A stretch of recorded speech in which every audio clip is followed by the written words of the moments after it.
నమస్కారం. ఘంటారావానికి స్వాగతం. ముందుగా ప్రధానాంశాలు.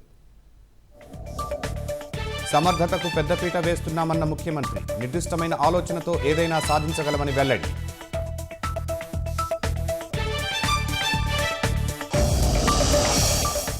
రెవెన్యూ శాఖను వైసీపీ భ్రష్టు పట్టించిందన్న అనగాని. రికార్డులన్నీ పూర్తి స్థాయిలో డిజిటలైజ్ చేస్తామని ప్రకటన.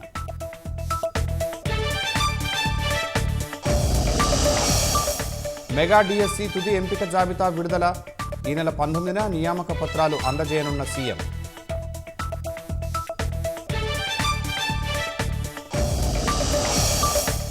జార్ఖండ్ హజారీబాగ్ ప్రాంతంలో ఎన్కౌంటర్. 3 మావోయిస్టులను మట్టుబెట్టిన బలగాలు.